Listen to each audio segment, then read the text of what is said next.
Sir, I think we can start. Students will join in between.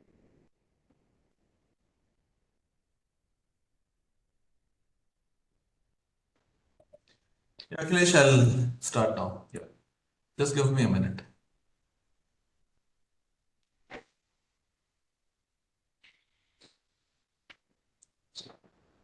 And so there's a chat from Prithvi. He wants to present first. Yeah, Prithviraj, I have seen his chat. So he'll be going possibly first. Any other person, any other member who want to go next?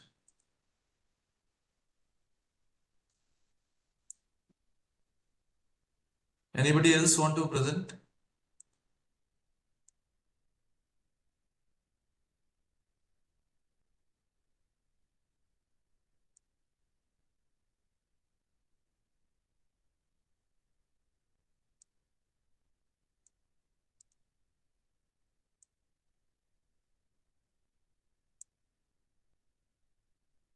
Nobody? Okay.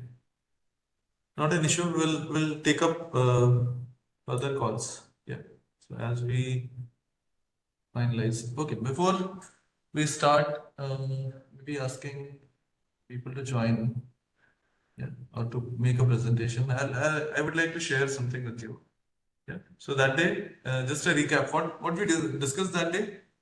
Can you recall? Can you please share what all discussions we had?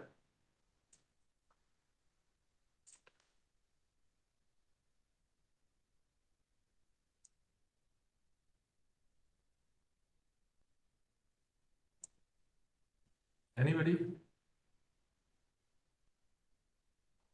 Prithviraj, would you like to brief about what we discussed that day? Are there any new members? Like, are there members who have joined first, who are joining first time? Yeah, sir. I am Ronak Upadhyay, sir. I am joining for the first time, sir. Okay, Ronak. Yeah. So could you go through the recordings of previous sessions? Could you understand the concepts? Yeah, sir. I did not went through, sir. Today, I will after this class, I will surely go through it. Yeah, yeah. Please go through it because it's a very sequential sort of like sessions we are having. So that way, I think you should be aware of like how we have started building on the whole concept of identifying a right problem, and then from there going towards identifying the right market and value for our customers. And then later we will be talking about how to basically do a research for those entities. Yeah, that will be happening in the next coming session. So two remaining sessions are there where we will be discussing this. Anybody else who has joined recently?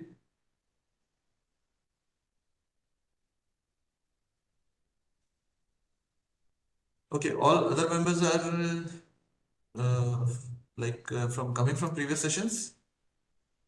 I hope so. So, all right, I'll share something with you, which is on briefly talking about how we should basically look into different possibilities uh, in terms of value and market. Is it visible to you?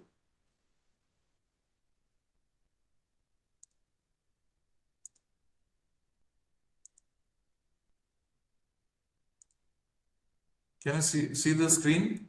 Yeah.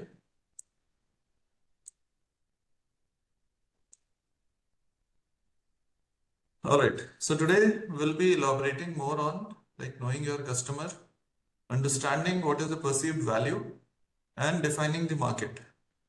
Yeah. So what is value?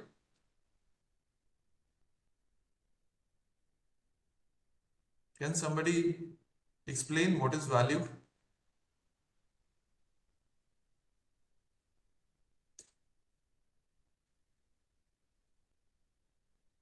Anybody? Should I take some names? Maybe Samir Kulkarni.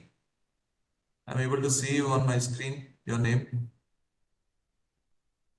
Koyal Day. Sai Shruti. Guys, are you there? Yes, sir. Yeah, so what is value? So value in terms of like market or Any term, like any sense, what you see as value.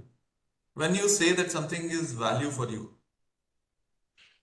so value means like the importance of a particular thing. Importance of particular thing.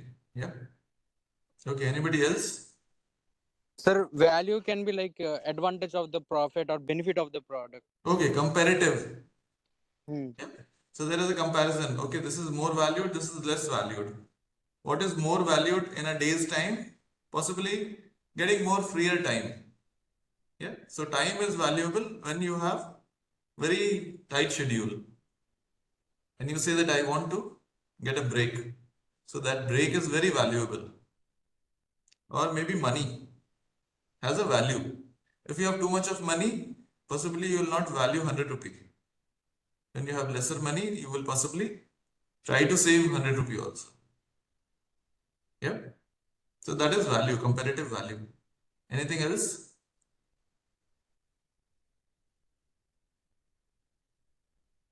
Value is a benefit. Yeah. What benefit you are getting from something. So you value it.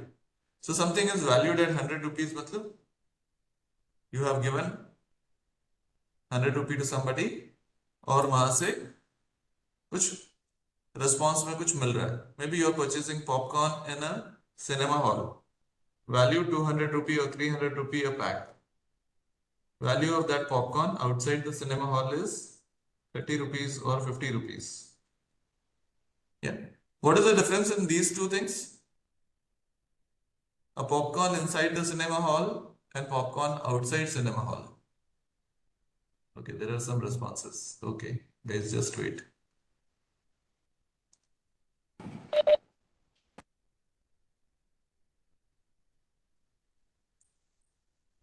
Yes, chat. Okay, somebody is saying, what is the difference between popcorn, which is available inside the cinema hall for 300, 400 rupees, and popcorn available outside just for 50 rupees?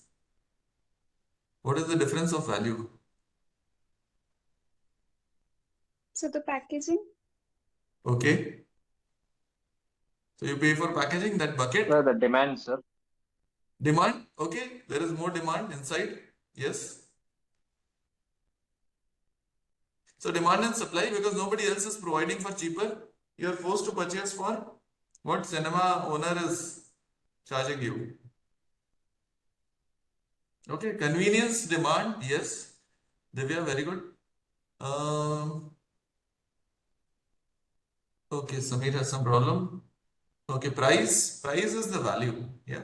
So you're ready to pay that price. Do you want to say this?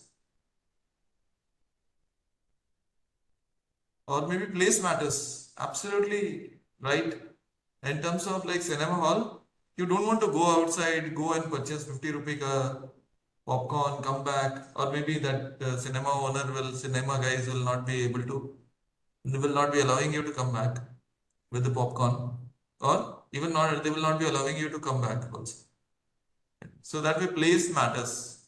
You don't want to go outside, waste your time. You just want to pick something which is easy to eat. Yeah. So that way.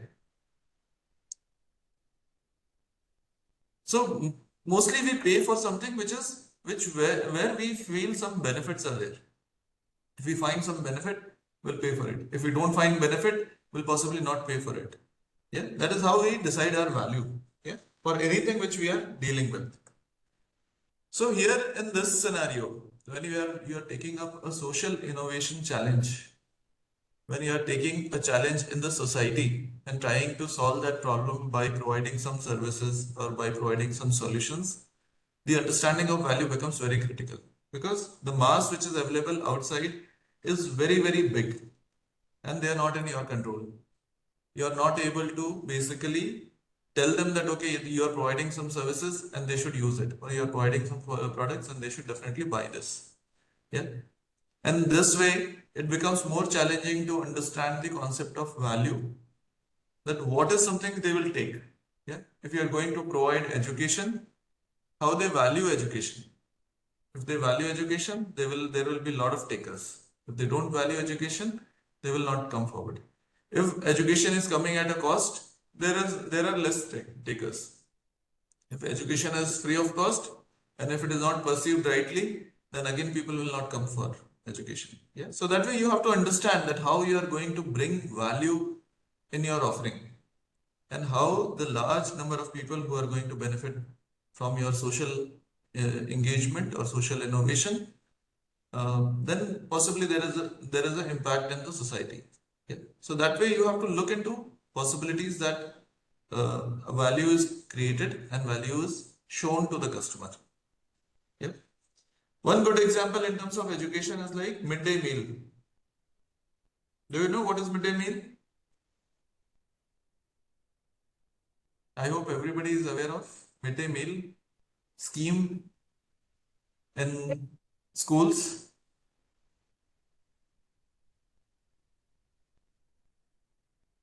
So midday meal is a concept of like providing meal to school going children during the midday time. So during the lunch time, the meal will be served by the school.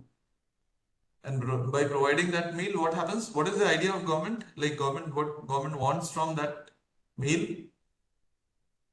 Again, sir, alternate of students. Yeah, Ajay, not audible. Sir, attendance of students. Attendance of students. So a lot of students come there because they feel that okay, there is a good food available, and their parents tell them to go to school so that at least kids' meal is served, kids' meal is assured. So a lot of like poor or maybe a lot of like people who are not able to prepare right meal for kids during daytime when they are in school, this worry of like sending a tiffin box or giving them some sort of like food or maybe not having a food during that time is taken off. And government thought that by providing midday meal, people will be encouraged to come to the school. When they are there in the school, they'll be able to get education. And they are taking education. Government's idea of like providing education is fulfilled. Yeah. Also, idea of midday meal is to provide right balanced sort of like diet to children. Where in our country we are seeing that a lot of like large number of population, especially in rural or maybe poor economic sort of like conditions, are deprived of balanced diet. And by providing midday meal, this could possibly be, the idea could be possibly pushed. And people will get, the kids will get some sort of like right quality of food. So by doing so, they are fulfilling two purposes. What is the impact of it? What is the impact of midday meal? Attendance and population of students, sir. Okay. So Yeah, parents just will, typing. yes. What is the impact of it? So impact is definitely attendance has gone up. Second, kids have started liking coming to school. Yeah, so they are more inclined towards going to school. Yeah. Third is improved nutrition. Okay. Fourth, parents are also willing to send their kids because parents are one of the biggest deterrent. Even if kid want to go to the school, possibly parents are not interested in sending them to school, and they want them to work in the fields or maybe work for something for earning some livelihood. Yeah. And there are all other different benefits that because kids are coming to school, they are understanding each other, they are working with each other, they are understanding importance of education. They are looking for better education in coming time.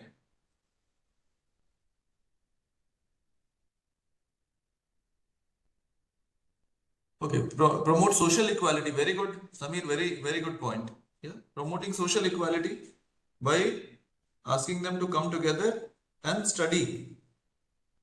Yeah, and eating together. Yes, encouraging them towards studies. Definitely. Yeah, Abhira.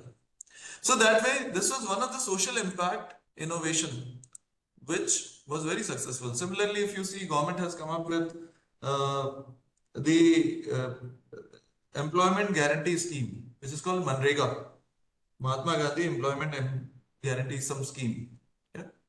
So Manrega is basically providing assured employment to rural population by providing them whatever ways of like jobs possible in and around that village. So many times, maybe deepening the water bodies, or maybe making roads, or maybe other related construction or social interest work were provided by government, and at least 100 days of payment is assured to the people who are basically deprived in the societal sector, yeah, societal system. So by doing so, government is impacted by making sure that these people will be, those who are deprived, will be getting some money. Yeah, these are very interesting government initiatives. Any social impact initiative where value is presented by such thing?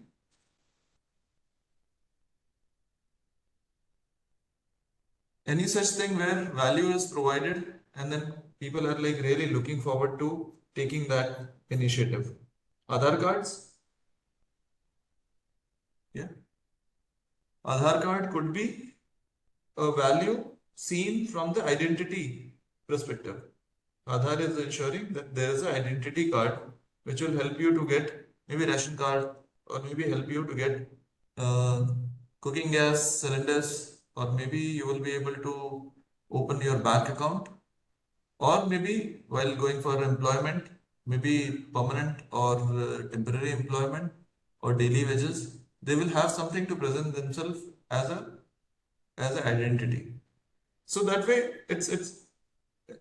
it became easier for people to take up that ID and then go for basically uh, go for taking benefit through that ID card. Yeah, so that way value can be presented in different ways. Value can be presented for maybe healthcare sector by providing them right information in right manner, and then people will be willing to come for the health related concerns, or maybe areas where you see that the area related to maybe traffic, area related to road accidents, areas of like common interest, maybe related to waste management and all. If people find value in something, they will work for it. If they don't find value, then possibly they will never take your idea or your innovation forward. Yeah, so that way we will be discussing this in very simple sort of like manner. Yeah. So before we go for presentations, I'm sharing this. Those who have joined just now, I'm sharing these ideas. Yeah. Have you seen this before? Maslow's hierarchy of need. So Maslow's hierarchy of needs is basically talking about needs which are to be fulfilled by, so which are required to be fulfilled, or people aspire to fulfill those needs first. So physiological needs like good air quality, a lot of people want to shift from Delhi because air quality is poor, or maybe water quality. So wherever water accessibility, availability is there, people want to settle there. Food, people, everybody want to make sure that food ration is there. When COVID was announced and lockdown was like imposed, lot of people rushed to secure the ration in their house. So they wanted to make sure that at least 10, 15, 20 days of ration should be there. And good number of like storable food was like purchased by people like Maggie, or maybe we can say Maggie, you can say one of the important purchase. A lot of people, apart from the core food sort of like requirement, people purchase a lot of like Parle-G's. Parle-G saw highest number of growth during that time. Yeah, became world's largest selling biscuit, and that way people wanted to hoard a lot of like food which were essential for those emergency time. Then comes safety needs. You want to make sure that you have employment, you have a right sort of like job, you have good health, but health will come after you ensure your food. Yeah. Or you try to purchase property, you want to make yourself secured and all. Then comes love and belonging. So maybe then you look for the social network, you look for maybe your friendship, in terms of like your friend circles and all. You mingle with people, you go out, you spend time, and that type of things you take up only after your first two needs are fulfilled. Yeah. Then comes esteem. You work for something which is related to pride, which is related to your status or maybe perception about you in the society. So you want to purchase a bigger house, or you want to purchase a bigger car, or you want to show off and try to say that okay, you have something which is better than others. Yeah. So that way you try to work for this when you achieve all the previous requirements. Then comes the self-actualization. This is the time when you start saying, okay, I've done everything. I'm done with maybe earning money and everything is there with me. I want to do something for the society. I want to do better for the people outside. So desire to become the most that one can be. Yeah. So that is the idea of self-actualization. So Maslow's hierarchy works in all scenarios. If you start a yoga or gym sort of like initiative in the society, you will find it will come at a level maybe more on self-actualization or more on safety needs. Let's say if it is related to maybe making yourself better in terms of health and all. Yeah. So in those scenarios, people will take lesser interest as compared to if you have started a food brand which is going to give you better sort of like nutrition, or food is cheaper, or food is accessible all across. So Akhilesh, can you please mute Zakir is I think unmute and there is some noise coming. Yeah, Zakir, thank you. Yeah. So that way, if your initiative is working at a bottommost level, then possibly you have more takers. If your initiative is working at the topmost level, then possibly you have less takers. People perceive value in these terms. And Maslow's hierarchy is a very common sort of like parameter to understand how people respond to benefits. If benefits are fulfilling your immediate requirements, then there are more takers. If benefits are at a higher level, maybe esteem, self-actualization, there are less takers. Okay. This is something which we discussed that day. We talked about value perception, how we perceive value, how we see value. Yeah. We see two values. One is the real value and the perceived value. Real value is something which is calculated based on the material, the manpower, the electricity gone into making it, or maybe packaging cost. So real value of anything, let's say gold, real value is basically the cost of extracting and providing that gold in that scenario. So by that, you will say that cost of value, the real value of gold is hardly 60,000 rupees. Yeah. After extraction, purification, distribution, and everything. But perceived value is very, very high. So what is happening? People are saying that gold is something which is to be purchased, to be stored, to be collected, and something which is going to help you in your odd times. Yeah. And many times it happens that people are selling their gold reserve to possibly meet their requirements. Maybe sometimes health, sometimes property, sometimes education, sometimes emergencies. And in those times, people feel that gold is something which is more secured, is most accessible sort of like asset around you. Yeah. So that way, perceived value of gold is very, very high, and that is why it is selling at around 92,000, 94,000, 99,000 rupees. It went up to maximum a few days back. Yeah, even I think it crossed 1 lakh rupee for 10 grams of gold. So perceived value is very high because people feel that when there is a war situation and there are a lot of countries who are like very hostile to each other, and because of that, the world trade, world economy is getting into trouble. US is putting a lot of like sanctions and this and that, and then tariff and all. So there is going to be a very big sort of like issue going to happen in the market. In these scenarios, something which is going to be valued all across is gold. And by purchasing more gold, you will be basically securing yourself for coming future. So perceived value of anything will be decided by people around you. If a society perceives that something is more valued, they will jump on it. Like COVID vaccines. A lot of people were making queues just to get those vaccines because those were ensuring that you will be saved from COVID. Whereas a lot of people don't go for other vaccines where they feel that okay, there are possibility of those type of diseases are less, or these are the less likely situation when you will get trapped into something. Okay? So people don't show interest.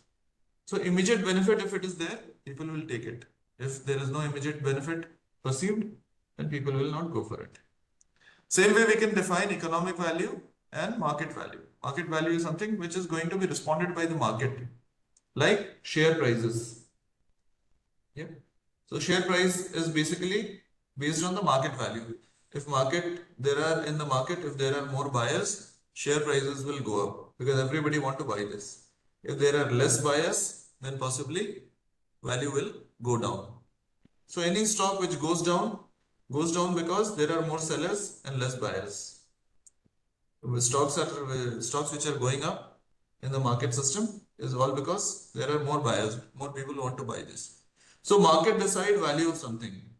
You will not be able to decide, I want to purchase a stock, let's say if it is trading for 100 rupee per stock, per share, you want to purchase it for 90 rupees, you will never get it because market value is this much only. Yeah, 100 rupee. If you want to purchase it for 110 rupee, you will get a stock immediately for 100 rupees. You don't need to pay for 100, you don't need to pay 110 rupees for that because market value is something which is deciding that it is going to be sold for 100 rupees. Economic value, what is it? Can you explain somebody what is economic value? Are you studying economics? Have you studied economics? Maybe in your class 10th or 12th or maybe engineering economics. How many of you are studying engineering economics? Can you please raise your hands? Is there a chapter called engineering economics? Engineers? Yes, sir. Okay, so Ragini, you are saying that you are from which college?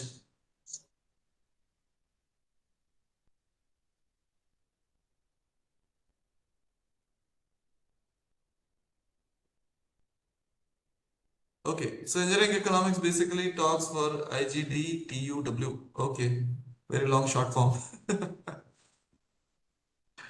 Alright, so economics basically tells you a lot of like factors about how economy behaves and how people basically decide between wants and needs. So that is how the economic value is also decided. If I perceive some value to be at a higher price, I'll possibly pay that much of money for that thing. If I don't see a value for that, I'll possibly wait for that specific object to or product to be valued at that level. So let's say if there are too much of onion in the market and a lot of people want to buy onion, a lot of people don't want to buy onion, the prices will go down. When there are less number of people who are going to buy onion, then prices will be, or supply if it is lesser, the onion prices will go down. Economic value is like basically you will decide whether you really want to buy onion or not. If it is 100 rupee a kg, whether you want to buy it or not is your decision. You don't see an economic value in it, that means you will not purchase it. You will say, oh, this is very costly, I cannot buy more than 40 rupee a kg. So your perception or perceived value is not more than 40 rupees because of your economic understanding of the value of onion. So if I don't see gold is worth 1 lakh rupee for for 10 grams, that means I will not buy this. For me, economic value of anything like this is not good. So same scenario happens here. I see great economic value in Apple phone and I purchase it for maybe 1 lakh rupee, 60,000 rupee or 1.5 lakh rupees. And I don't see a value in Redmi phones because I have a lot of money and I'm able to pay for that and I see a lot of value in it. At the same time, if I see great value in Redmi phone or Samsung lower end phones, I'll possibly purchase those phones instead of purchasing a Apple phone. Even though phones are not changing, their features are same, what they have claimed. Yeah. But I'm seeing more value in Redmi, so I'll purchase Redmi. If I see more value in Samsung, I'll purchase Samsung. And this is how people decide the economic value of anything. Yeah. I would like to quickly go through some of the economic principles which are important in terms of understanding the concept of economics. Yeah. So people face trade-offs. You always have a choice whether to go for this or go for that. In vaccines also you can take COVID, no. So one is the COVID and second one was the other vaccine. Yeah, there was a trade-off. One was an Indian vaccine, one was an international vaccine made by, I think, the Indian company. Yeah. And people had choice between these two. Somebody was saying, okay, this is more effective, I will take it. Somebody said, no, the other one is more reliable, I'll take that. And that is where people were more conscious about, I have taken this one, so whether the new variant will be able to save me from that or not. This question was always there. Same scenario happens when you have a leisurely day and you want to decide whether you want to go to the mall or you want to sleep. Yeah, there is a trade-off. Always this is going to be there. And in every scenario, including economic versus social scenarios, people will have a trade-off. They will say whether I want to take it or not. Yeah.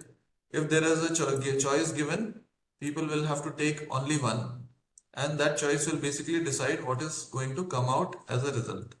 Yeah. If you are staying back at home and not going to the mall, then you will miss out on a lot of things. If you go to the mall, then possibly you will miss out on fun, maybe leisurely trips and all. Yeah, just a moment.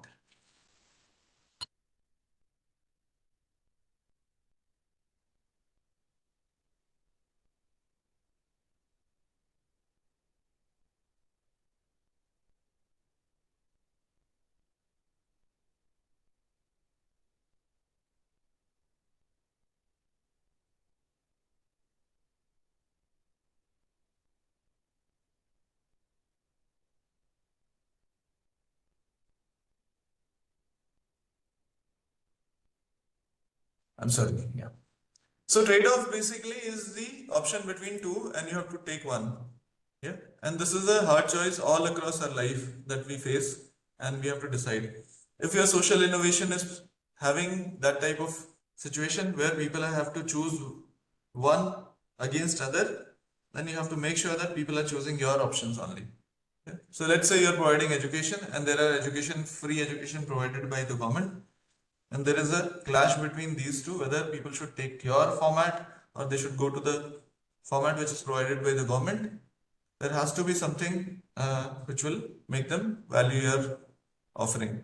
The opportunity cost in that scenario, economics says that there is always an opportunity cost in terms of like opportunity which has been missed out. If one is going for government education system, then possibly they will be missing out on the benefit of free education, and they will have to pay you for that amount. Yeah, so the opportunity cost is basically amount which you have missed out. Yeah. This is a very common scenario. An opportunity cost, if it is too high, then possibly people will not prefer your service. Yeah. So I will not take a flight and I'll take a train because I see that flight is very, very costly. Okay.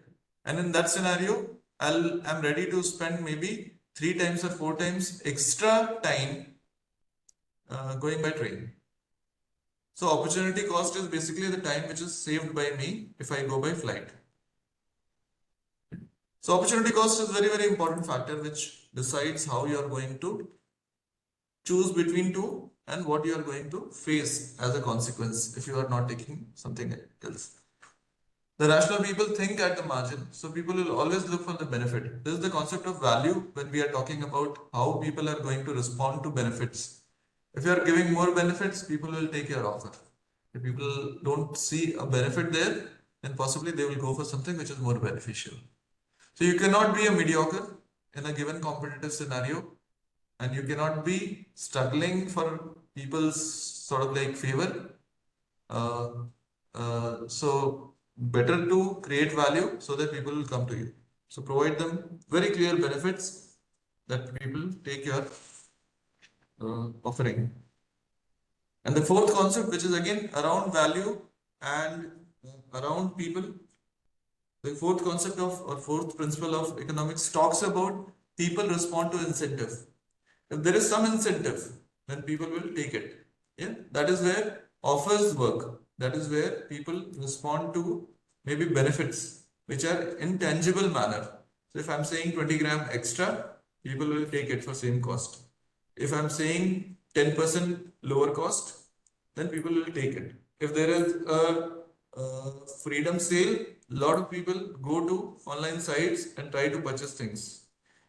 And by force, all other competitors uh, are compelled to respond to those type of offers. Yeah. So they will also join similar type of offer uh, spree.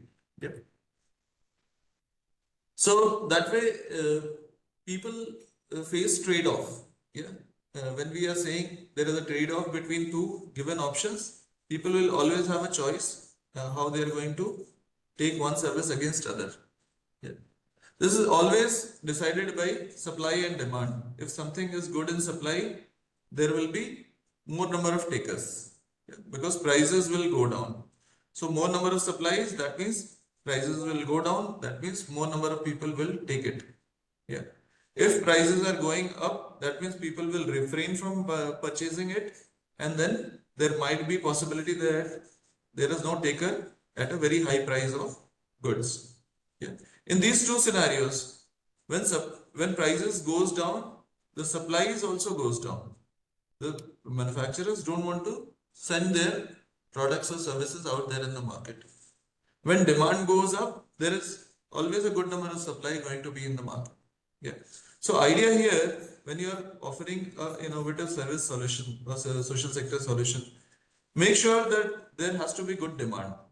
People should always be looking for your services or products. In those scenarios, you will always be able to get good benefit of your offerings. Yeah. If there is less demand in the market, you will always refrain from getting into that market, and you will always see that there is a challenge to make profit or sustain in the market. Yep. So with this, I would like to stop here. So these are very basic concepts. Basic economics, if you have studied, you'll be able to understand that where the concept of value, where the concept of benefits come from, and how it is so important in our system where we are looking into social entrepreneurship and social innovation activities. So that way, keep it in mind. Try to keep evaluating innovation ideas from these lenses also, so that you will be able to basically understand where you are seeing a right value coming in, and you will be able to get good response. Yeah. So any questions before we ask the first group to come and present? Any question?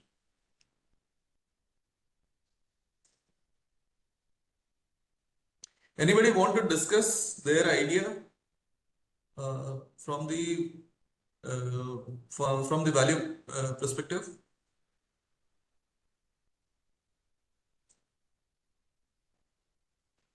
Hi, sir. This is Ruman here. Here one. Yep. Good evening, sir. So, sir, we are into this acoustics, sir. Acoustics. Yes, sir. Okay.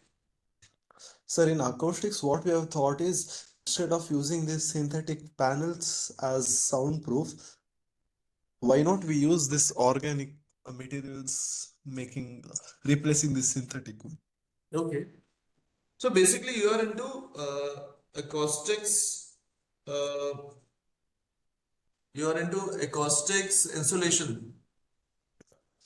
No, sir. Insulation, no. Like we have replaced whole internal materials only, sir. So those wall dampeners, sound dampeners, you're talking about those materials. Exactly, sir. Interior, we will place some Yeah. panels. So sound absorbers basically, which will absorb sound and will not reflect back in the room. Yes, Okay. It's a good idea. It's a very good idea that because a lot of people are now looking forward to having soundproofing or sound dampening sort of like systems, and a lot of synthetic material is used to dampen, or maybe in some cases very non sort of like sustainable materials, even though organic, but non-sustainable materials are also used, like cork, sometimes plywoods, sometimes textile and all. Sir, for this, we really don't know what value we offer, sir.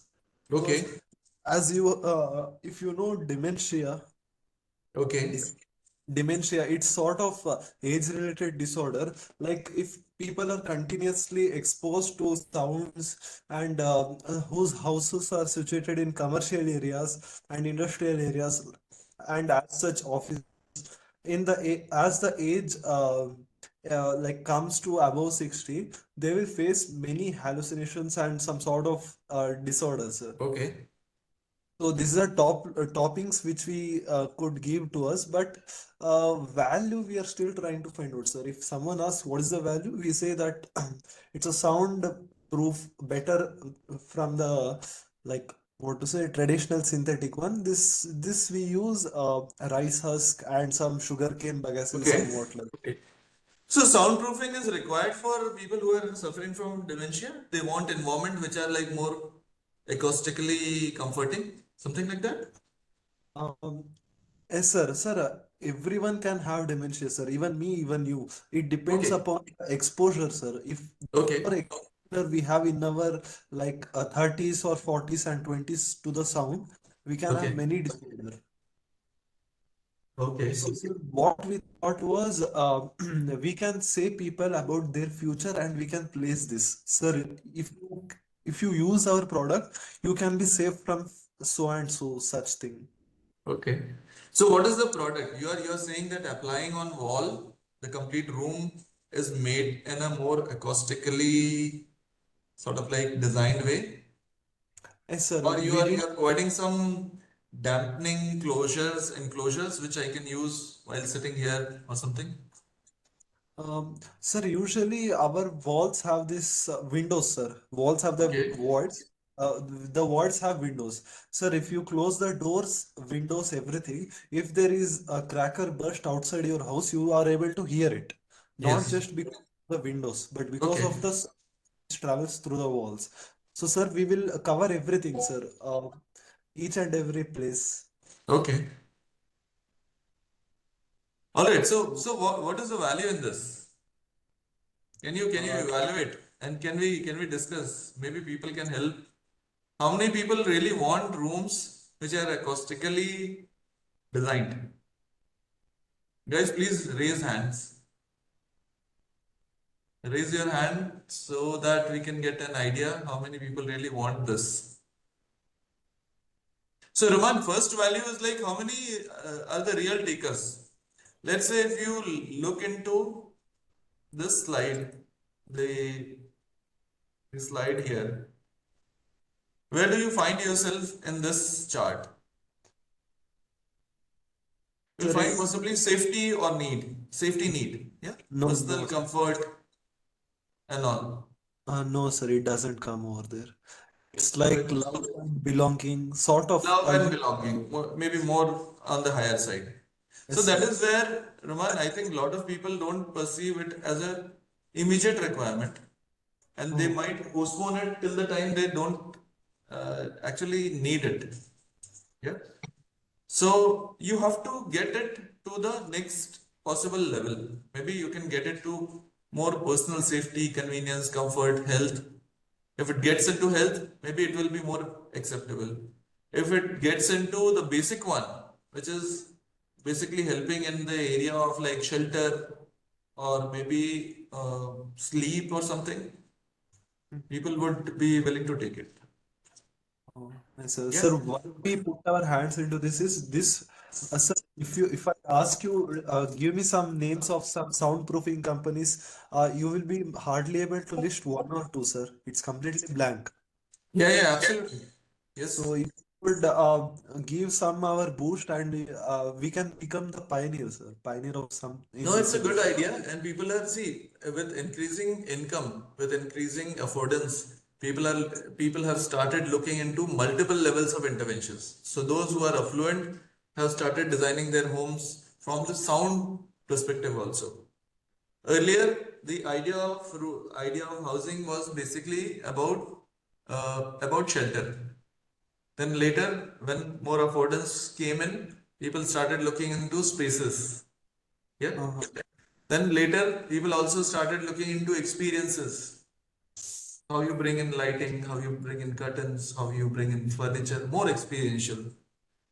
And later, in the later stage, when there are more sort of like affordance, people have started looking into more acoustically, more in terms of vibes, more in terms of like presentation of self. People want to be seen through those designs, those houses. Is a present requirement. So it's not just a space where you are saying that I'm staying here, this is my shelter.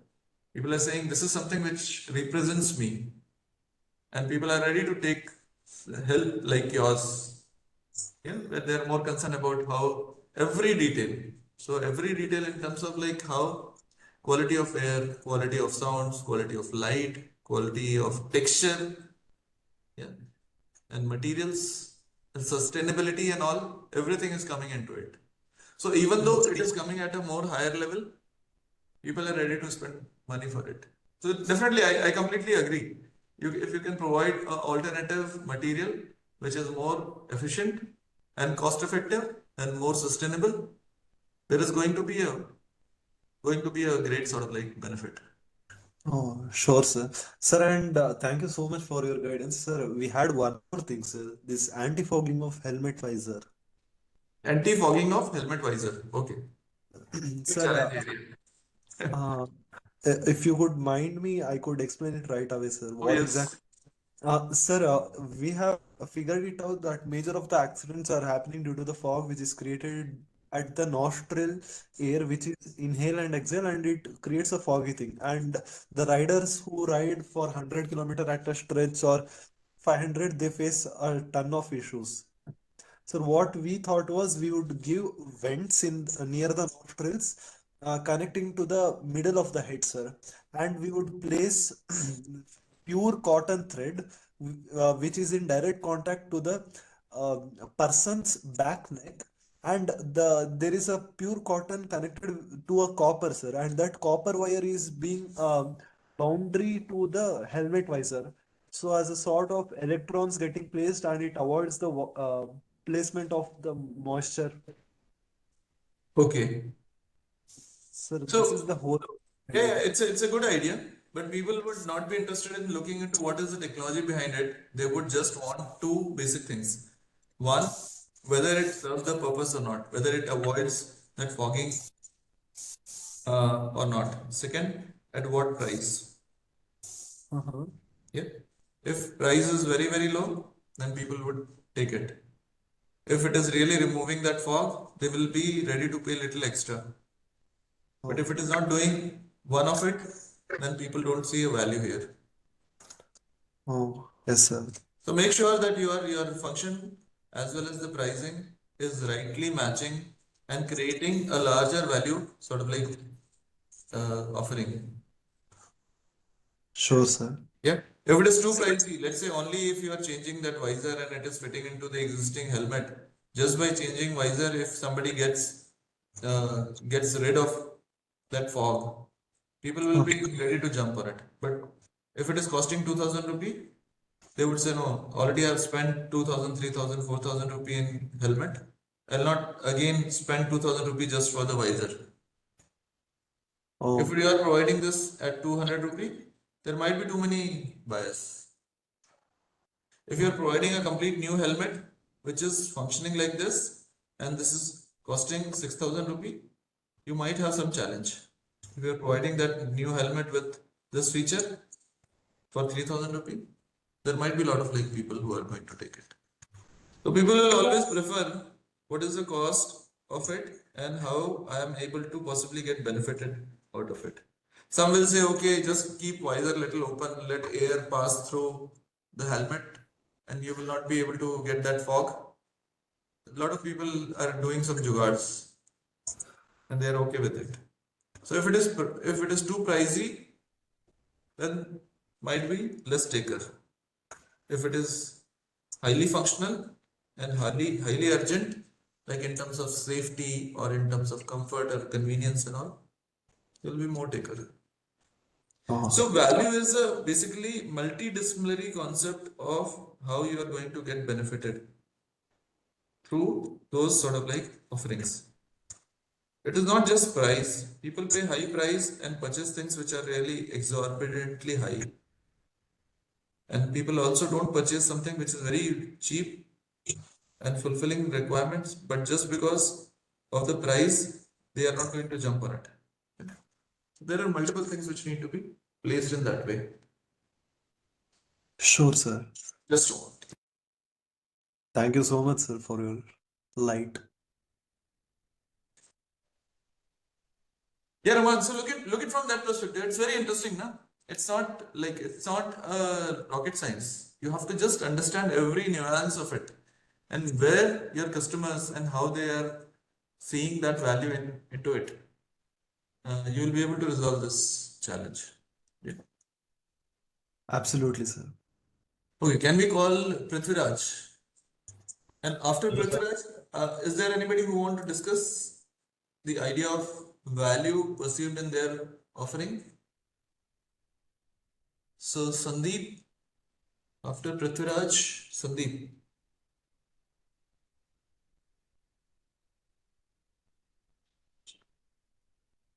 Okay, Prithviraj, you Sir, can. am I audible? I'll stop sharing, and if you want to share, you can share your screen also. Am I audible, sir? Oh, yes, I can hear you. Yeah. Kindly let me know if there is any background noise, sir. No, there is no background voice from your side. Okay.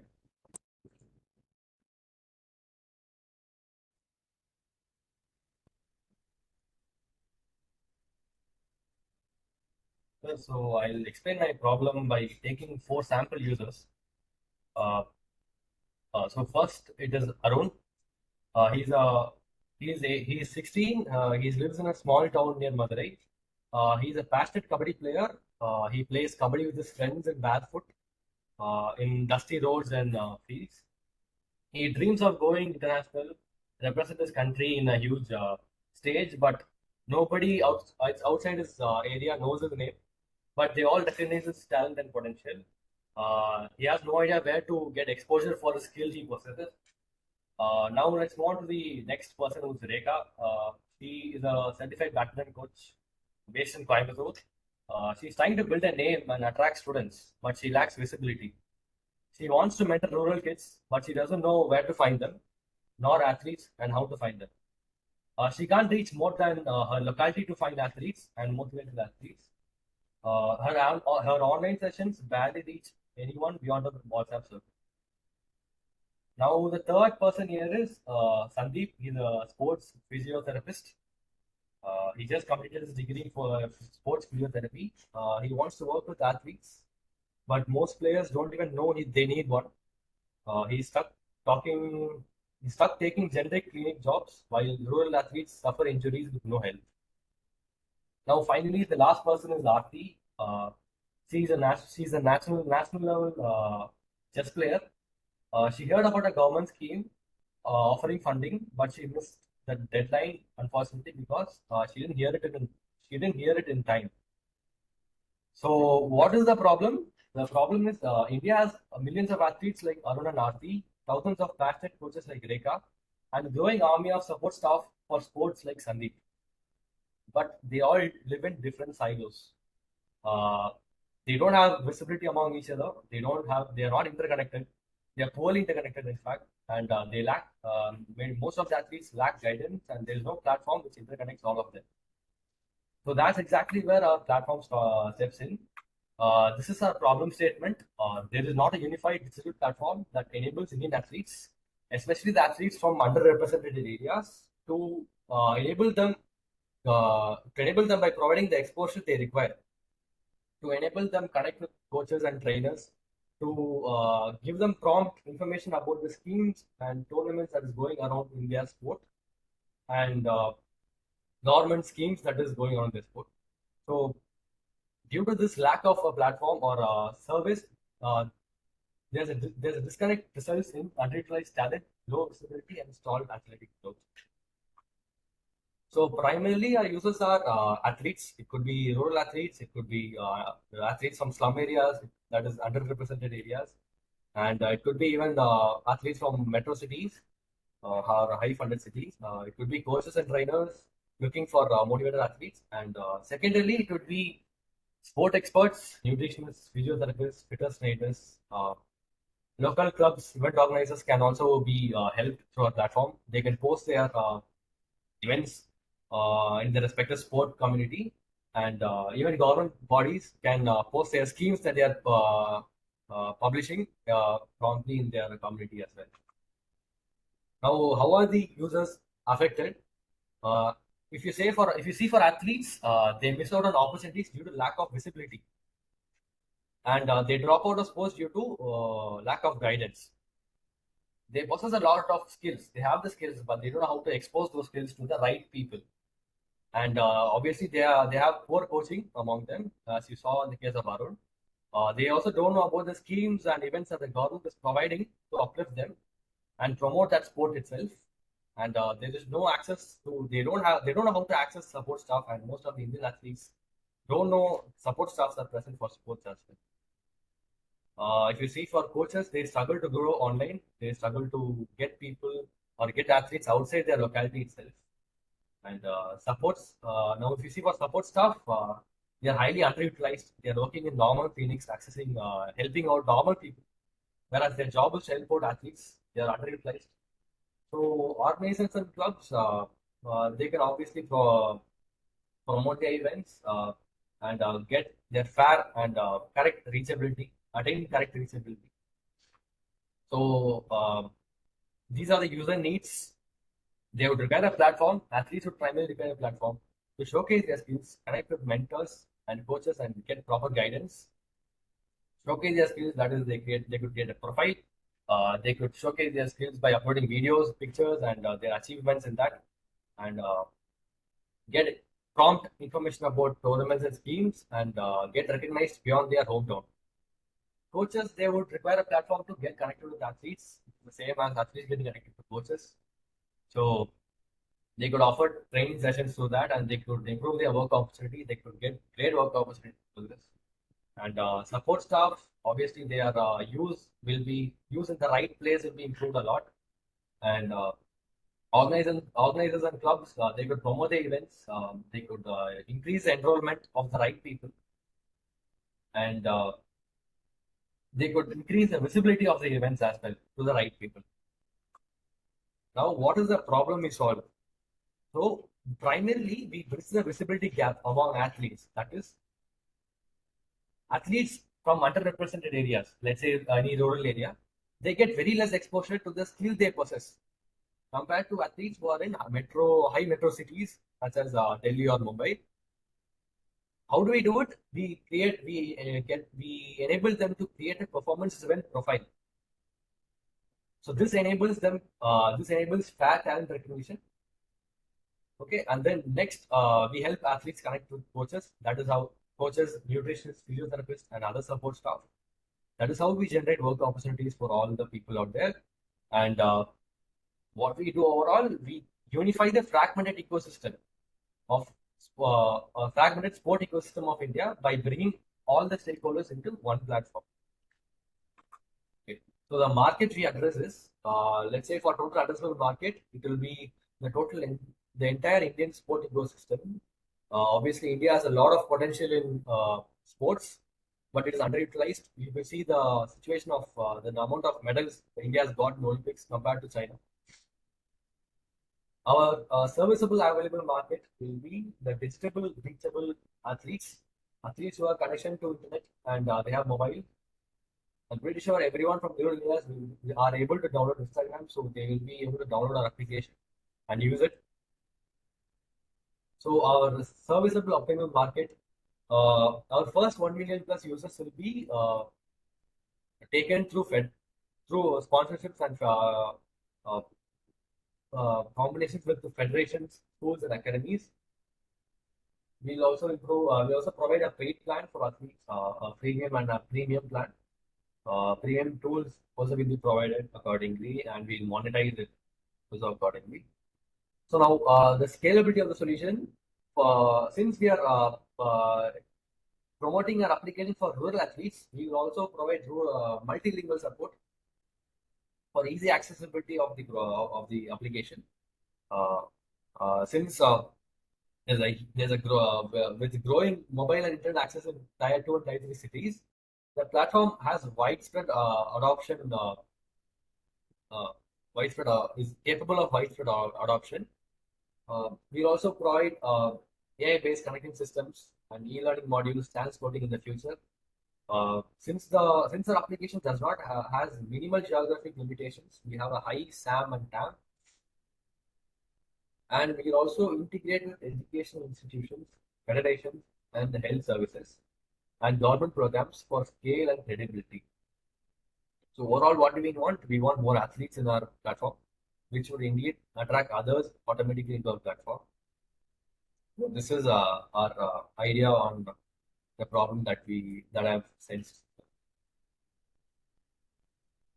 Yeah, Prithviraj, I think it's very interesting idea, and I really feel that this is very interesting emerging market in front of us because of the emergence of or maybe because of a lot of interest from a large number of people to look into sports as one of the option, not only as a career option but also as a fitness option. So that way, Yes, there are a lot of takers for this idea. And as you have rightly mentioned, that visibility of athletes is one of the biggest challenge, because those who are talented but not accessible or not visible or not able to reach out to people. There are a lot of time efforts by different agencies to identify real talent, and you must have heard about uh, maybe the shooters or maybe archers coming from different region uh, uh, and have been recognized. So yes, that way there is a possibility of creating a right mechanism to identify talented athletes and yes, provide them right type of training, and possibly bring in a perspective in terms of how they can possibly take it as a career option, or how they can possibly take it more uh, more seriously, more dedicatedly. So that way I think there is a lot of possibility. Only thing is you have to possibly make it more filtered, make it more precise in terms of your offering. Yeah, which you will be able to do in the course of maybe refining it. yes, sir. Yeah. All right. Yeah. So should we call next Sandeep and then Sahiti?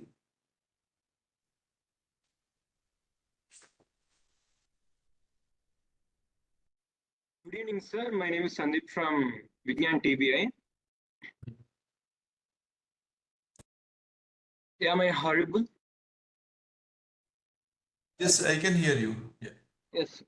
Sir, my problem statement is developing a solution to address the limitations of traditional electric vehicles, such as um, frequent charging needs, reliance on fossil fuels, and high emissions, uh, and cost maintenance. These we designing an advanced electric car which innovative charging and efficiency features. It's like we include the dual battery system and self-charging wheels technology and solar power integration to tackle these issues, and with the benefits including reduced charging stops, zero emissions, and lower maintenance costs.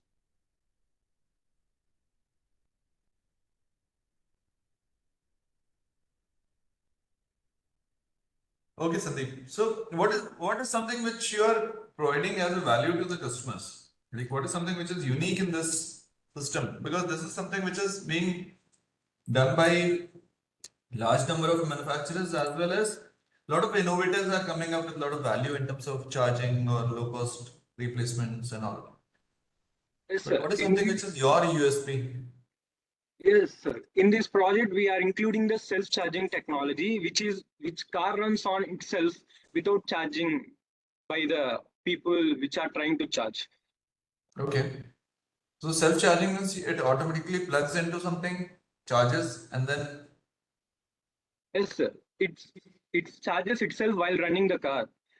Uh, it means while driving the car with the speed of 20 kilometer, more than 20 kilometer per hour, it's charged itself by the rear wheel drive or back wheel drive include the charging methods like dynamic motors and generating the magnetic field around the tires. And there are so many methods to generate the electricity from the tires. So I am searching to the best method and efficiency method. yeah. So I think search on it because none of the technology is available which will be able to charge a vehicle from its own movement. Yeah. You can charge while braking, but to brake a car, you have to make it move. Yeah. So when you are trying to move a car and then apply brake and then generate some energy, there will be a lot of like loss of energy. So there is no perpetual machine otherwise, which we have studied. I think in some courses we have heard about this concept, na perpetual machine, a machine which will constantly keep running. That machine doesn't exist. 100% efficiency systems are not available. There will be losses, and that is where we cannot convert our movement of the car back into energy. Yeah, back into electricity. So you will not find any system like this where you will have no loss of like energy if you are reversing the system. Yes, sir. There is so much loss of energy, but till now they are not find any of these energies like to generate an energy by moving the car. I think This is a very simple system. If you apply a dynamo into the wheel, the car will stop. And then to start this car, you will have to have a battery. That battery will require a power. As you attach a dynamo to the car, again it will stop. So battery has to not only run the car but also to the dynamo. Yeah. So that way it is not possible to have a car which is generating energy from its own speed. Speed goes down because of the forces which are stopping it. And one of the forces is the dynamo, which is basically trying to generate energy from it. So car will not continuously move. If it is not coming down from a hill, it will not be able to generate energy out of it. So work it out. Make your concept clear and then try to bring in that value in a more commercially viable sort of like manner. Yeah. yes, sir. Okay. Sahiti, can you please come forward? Yes, sir. Am I audible? Yes, yes, yeah, I can hear you. Okay, great. I'm Sahiti. I'm from PS University, Bangalore. And I'll just be giving you like a very brief overview, sir. And then I would like some inputs, like some guidance on how to go about with it. Okay. Okay, so I'm currently working on like a climate focused project which is called Ecosphere. It basically combines like algae and like modular wall structures to address like issues such as air pollution, water reuse, as well as like sustainable infra, and also like reusing the waste which is generated. So this whole idea started off with like the basic insight that like cities are like having many issues with like carbon dioxide emissions, wasted gray water, and also like a huge lack of like very much scalable green solutions. And I have taken inspiration from Singapore's green towers, and where they like build they use like green solutions on buildings to capture carbon dioxide.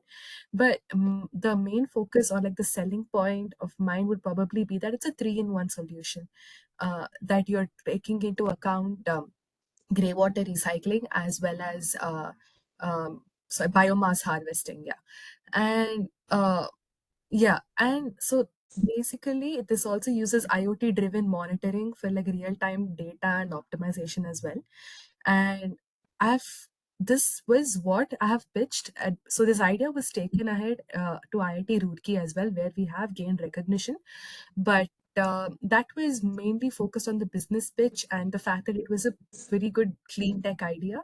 But coming to like how to actually start building it, to design it, to create an MVP, I do have somebody who's from the design side in my team, but and I'm an engineer, and we both wanted to work together on it. But how exactly should I go about with to validate this concept with like potential users such as municipalities, builders, or even city planners?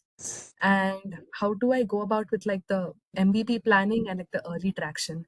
I'm sorry if I'm bombarding a lot of questions, but yeah, I was just in a flow. Yeah, no, good idea.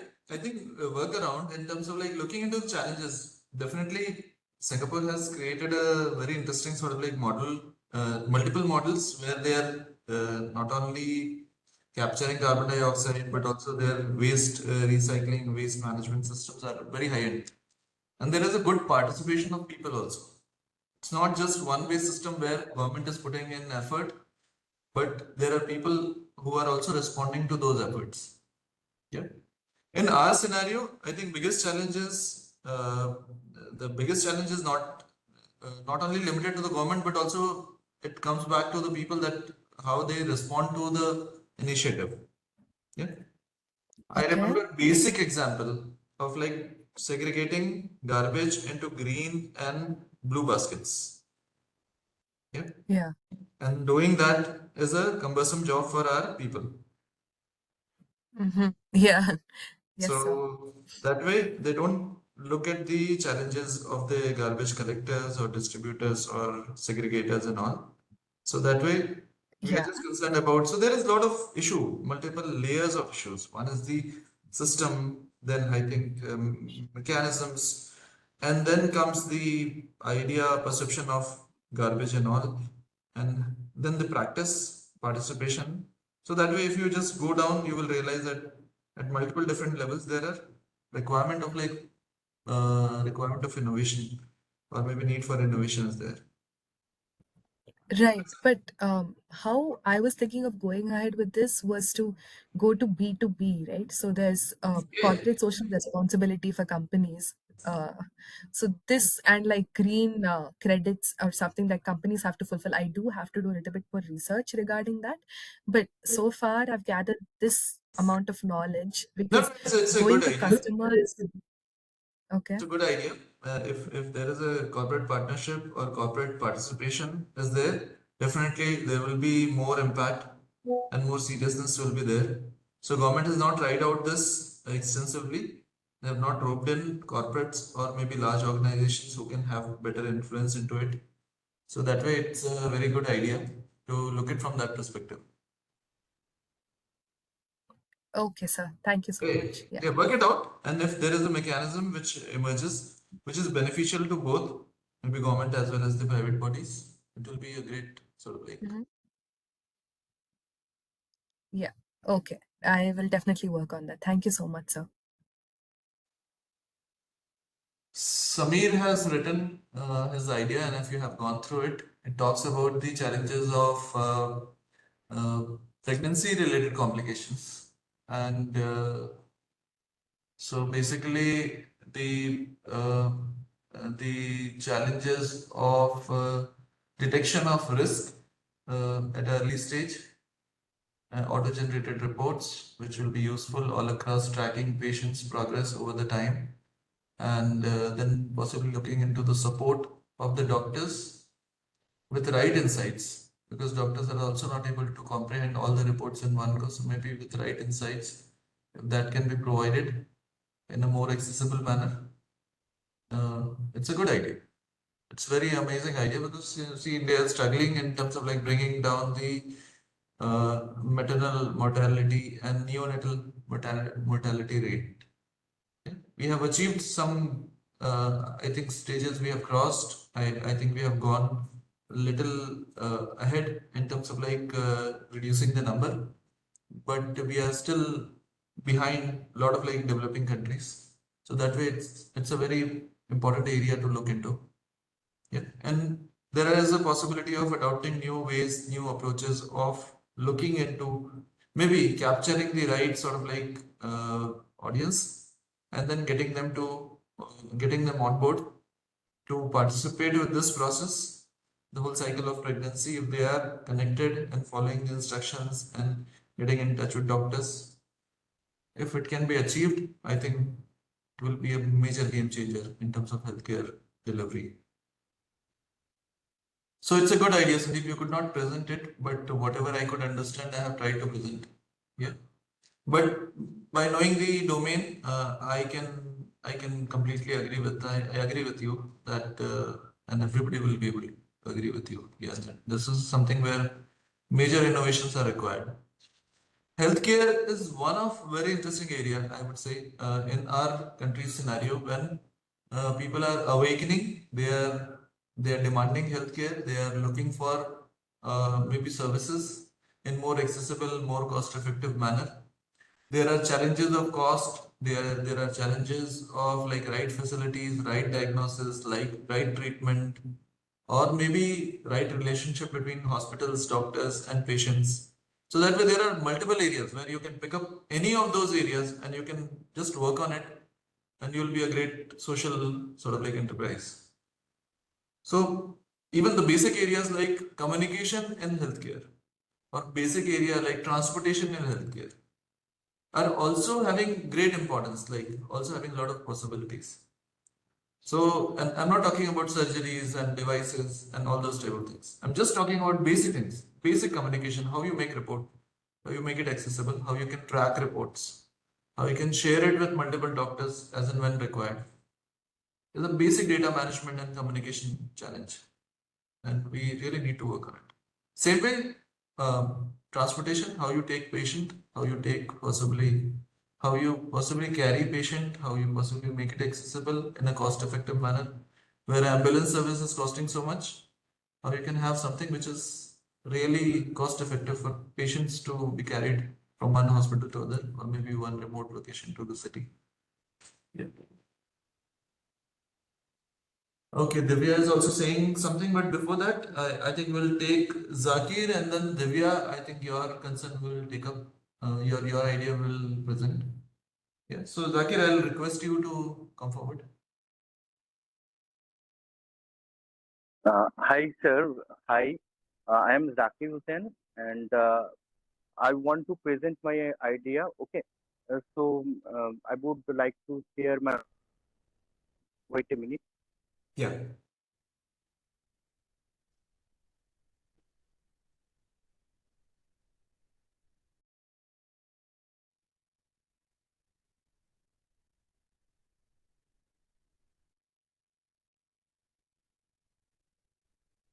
Sir, this is my project, Hills. Okay, now I. Heels app. Okay. Yeah, Zakir. Yeah, Hills. Sir, here we are solving a social problem where that is rise in chronic illness due to lack of early medical guidance. In India, Absolutely. we can see that chronic health conditions are increasing rapidly. Even in my family, my uncle suffered from chronic health conditions due to ignoring the early symptoms, and he died due to kidney failure. Okay, so this is the problem which we need to look on. So we are currently focusing on the problem, and our problem statement is lack of medical guidance led to development of chronic health condition, as there is no accessible, instant, and reliable support system. Like we all we all search through the internet or Google, and there are a lot of means of information in present there, so they could not take guidance properly through that. And also they could not find the doctors on reliability when they need to take advice and in the early manner. And sometimes because of these reasons, they also ignore their symptoms, which which gradually develop into chronic health condition. Okay, so we are going to, and our target users would be general public, especially in undeserved areas, and who need some space to ask questions, and who need some guidance, and who, because something there is you could suffer from a leg pain. Okay, this leg pain could be due to many reasons, but if it persists, you could need to go to the you need to visit the doctor. and that's the thing that many people don't understand. Just to give them a guidance, we found a solution, that is we would give them we we would make give them a AI health chatbot where they would get 24 by 7 instant medical guidance. I could not help that much extent. That's why we would integrate the health community with it, where they can learn from others and ask freely to whoever they want. So, sir, that was my all about my Yeah, idea, and Zakir. I need help regarding this. Yeah, Zakir. So I think filter out what is the real challenge in chronic health issues. Yeah. And even you can possibly look into scenarios like you can possibly segment it maybe between urban and rural, or higher economic versus lower economic segment, or maybe different job profiles, maybe people who are working in fields or who are working in sort of like maybe offices or something. So that way you can have multiple segments of like audiences, and those segments will be able to help you in terms of like narrowing down your approach, because something which is applicable in rural context might not be similarly or exactly applicable in urban scenario. So maybe try to see that how chronic issues in different areas. I'm not saying that you should leave something, but create some segments and try to see what are things which are common, what are things which are unique in different contexts, and then possibly define that chronic health, how it is a new age problem and how it need to be really understood in right manner. Yeah. Some cases the problem is because of the hereditary issues. Some cases problem is because of the issues of work-life balance. Some cases it is of ignorance. Some cases it is because of the accessibility to services, healthcare and all. Some scenarios it is because of maybe the habits or maybe choices we have. Yeah. So that way you will be able to see that there are different areas which you can pick up, and then you can address one or two or three areas instead of like taking up all the possible sort of like domains in one go. Okay, sir. If we create a comprehensive health community, would that help? Uh, I'm sorry, I could not hear you toward the end. Sir, I am saying that if we create a comprehensive health community, that is a health community that connects doctor, patients, and healthcare professionals, Yeah. so would it help in that much context? It can help. It can help. But see, you have a limitation of bandwidth. Yeah, you have limitation of reaching out to all people in one go. Even if your service is up and it is accessible to people, there might be possibility that a lot of people are not aware of it. A lot of people are not able to connect with you. A lot of people are not able to, not interested in connecting with you. Yeah. So that way, my suggestion is like addressing a segment of mass who are suffering from such type of challenges would be much easier to start with. Yeah. Instead of providing a service which is applicable to all across the country, but you're not able to serve to those people. Okay. Yeah. So my suggestion is in two ways. One is like, what is something which you are going to provide as a service? Yeah. Make it very clear. Second is like, because you're talking about challenges of early detection. So early detection itself is a very broad sort of like area in the healthcare domain and even in the chronic health issues domain. Yeah. So that way, if you are looking into early detections, timely interventions, and constant monitoring as your idea of intervention, then it itself is a very big intervention. Yeah.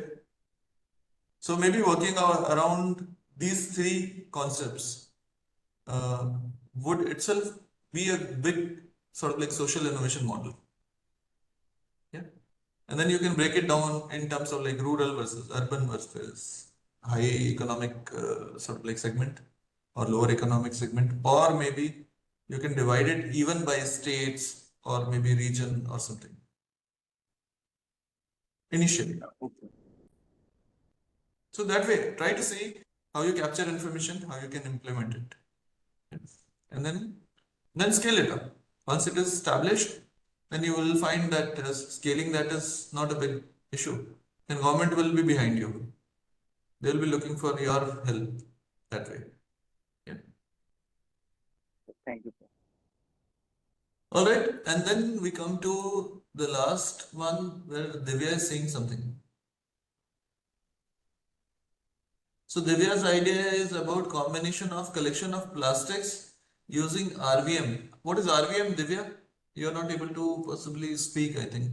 So RVM, along with simple incentives like reverse vending machine. Okay. Yeah. So by providing some incentive chai or points or whatever, yeah, and it into the clothes and merchandise, but it is a bit confusing as how it will be profitable, and also the fact that RVM is a bit costly machine. Yeah, absolutely, it's a problem of economics. We always say that okay, you will get points, you will get coins if you do this, but where you will bring those points from? Who will bear the cost of that? Yeah. So waste management is a burden on society because it's a costly affair and nobody is willing to fund it. And that way it becomes a challenge. Yeah. Also about the conversion, would it be better to tie up with company or something? Yeah. Everybody in this whole system, economic system, everybody looks for value. I'll tell you one of my recent conversation with Pollution Board in Gujarat, and they were saying that there is a challenge for picking those printed these wafer bags, yeah, wafer plastic pouches. Yeah. So those lays or you must be seeing those Balaji chips and all. The printed one are not picked by rug pickers because rug pickers are not getting any money for those collected wafer packings. Whereas they are willing to pick those single layer plastics, which are transparent one, which is available for the basic available from sabzi walas and all. Just because after picking, let's say 1 kg, 2 kg, 5 kg of plastics, when they give it back to some recycler, they get some money. Rag pickers are basically getting some money when they pick those plastic bags. But printed multi-layer plastic pouches are not economically viable for them. And because of that, there is no picking of those plastic pouches by those poor rag pickers. And it's a model. It's a simple model. 10 minutes. Yeah. 10 minutes. Okay. Yeah. So that way you have to look into how you are going to bring in value within this. If there is a value, people will work for it. If there is no value, people will not take it. It's very simple. So waste is of no value for us. That is why we throw it out of our house. Yeah. And somebody doesn't pick it up because they don't see a value in it. Yeah. And that way the whole cycle goes forward. And this is where government comes into picture. Government says, okay, I have charged you some tax on different purchases or your income and all. So I'll put some small bit of money into it and I'll pick your waste. So that is how municipality's system of like waste collection comes into picture. Government is realizing if nobody will pick waste, then the whole city will be not livable. Yeah, the issue of health and cleanliness and everything will proper. Yeah, so that way it's an issue where you have to see how economic value behind all these collections are going to be. So work it out. I think Divya, you have a bigger struggle if you are really targeting to make waste recycling economically viable. Look for what is something which is value into it. Yeah. Paper waste is collected and recycled easily, and people are ready to pay you how much the kabadi pays you for 1 kg of newspaper waste. Can you please write here if anybody has sold that waste newspaper, old newspapers? Sir, 12 rupees. Yeah, Glish? Sir, 12 rupees. 10 rupees. 12. Okay, 10 रुपए. Sir, 12, Sir, 12 रुपए, 12 rupees. Okay. currently it's 17 rupees. 17 rupees. Okay. Who's saying 17 rupees? I'm sorry, I'm not able to see anybody. Sir, Aditi Kumari. Okay, I'm the Aditi. So Divya 17 Kumari. rupees. Yeah, close to, I think 15, 12 rupees to 17 rupees. This is the price. Why they are paying you so much of money for waste newspaper? Sir, Because क्योंकि somebody वो else is purchasing. recycle. Yes, sir. It's somebody else's gold. Somebody else is giving them 25 rupees for that. Because they are collecting it from you, then they are taking it to that person who is recycling and then making another recycled paper pulp. And that will be another, again converted into a fresh paper. Might not be a virgin paper, but recycled paper. Yeah, that way this whole cycle is running. And same way, there are plastic collectors are also there who are making use of those plastic bags, melting it again, and then making some tumblers and all, which are not virgin plastic tumblers or maybe articles, but basically recycled plastic objects. So that way, if there is a value, it is going to be consumed. It is going to be taken back. If there is no value, nobody is going to take it. So Sir, that may I way, explain a little bit what we meant by the tie-up? sorry. Sir, I'm with Divya Chawla. I wanted to explain our idea a little bit about the Okay. tie-up. Okay. So, in the starting, when we had joined this cohort, we had thought कि हम plastic collection करेंगे RVMs का use कर कर. Okay. The people will input the plastic bottles and हम CV यानी कि computer vision का use कर कर ये decide करेंगे whether it is a viable input or not, and then उन्हें points या फिर चाय मिलेगा, whatever they choose. Okay. So उसके बाद the next stage is सारा plastic collect होकर हम अपने centers पे लेकर आएंगे, and from there we'll either do a tie-up with another company जो कि recycle करती है plastic products, or which जो हमें ज़्यादा सही लग रहा था कि हम उसको खुद recycle करके उसे products में करें exchange. But the thing is कि tumblers and everything everybody else has, but clothing उतना नहीं होता. And sustainable clothing जो actually sustainable है, like बहुत सारे लोग खाली tags को sustainable बना देते हैं या something. So we want to make that for a clothing line sustainability के ऊपर. Okay, so That you was will our make clothes out of those plastic bottles, or you will. both of them, Okay, you will make virgin goods and also. flying. Yeah. Yes. See, Divya, just evaluate. I'm not saying this is not possible. I'm just saying that evaluate.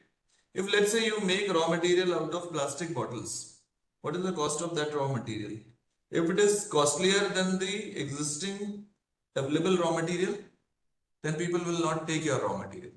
Yeah, so plastic, if you crush it, you make some granules and then you present it in the market. If let's say granule is costing 100 rupee a kg, and your granules out of recycled plastic bottles is costing 120 rupee per kg, people will not go for your raw material because they want to save that 20 rupee per kg. So that way you have to bring in value. Yeah, you might say that, okay, we are making something which is very unique clothes promoted by maybe some celebrities, and these clothes are better than other clothes which are available, or articles which you are making are better than others just because being more sustainable, more aligned with the idea of environment and all, then there is a value. Yeah. So that way try to look at from that all perspectives and then try to present a model which is acceptable to the system. Yeah. Yes sir. Yeah. Sir हमने थोड़ा आगे चल के ये भी सोचा था कि RVMs क्योंकि बहुत ज़्यादा कॉस्टली हैं, सो हम एक नॉर्मल डोनेशन बेस्ड मॉडल बनाने का सोच रहे थे. बट अगेन उसमें लोग पार्टिसिपेट क्यों करेंगे, उसका हुक जो था हमारा वो तो चाय था स्टार्टिंग में, but now as it changes तो वो हुक हमें कुछ और लेना पड़ेगा बस. वो हुक लाना पड़ेगा. यस. देखो क्या होता है ना, there are a lot of things, lot of time it happens that people themselves are very aware. Yeah, if you can bring that awareness, then everybody will come to your store, give you the waste plastic. your cost of collection has gone down. Okay. So either bring that awareness amongst people that they are themselves coming to your centers and bringing those waste material in right manner. Yeah. Your job is 50% done. You will be able to save a lot of cost. Abhi ulta problem kya hai? You have to go door to door, collect all the material, refine it, segregate it, and then process it.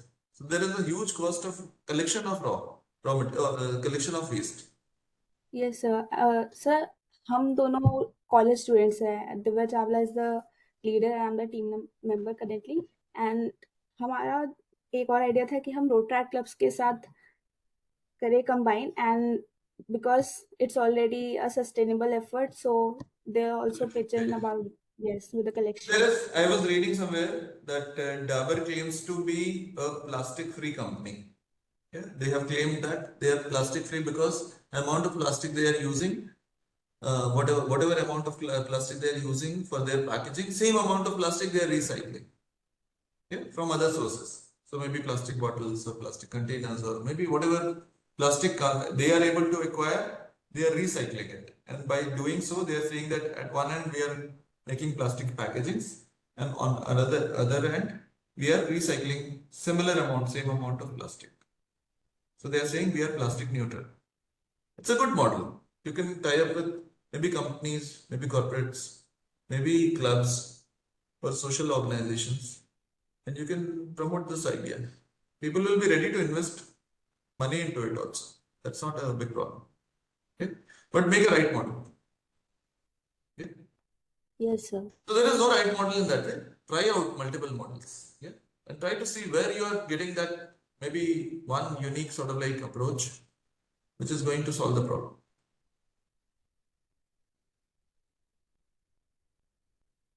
Yep. All right, but it's doable. So take it forward with all possible force and energy and maybe your creativity. So take it forward, and yeah, we'll discuss how you possibly see success. Yes, All sir. right, Thank so you, I sir. think with this, we will stop here, and we'll meet again day after tomorrow.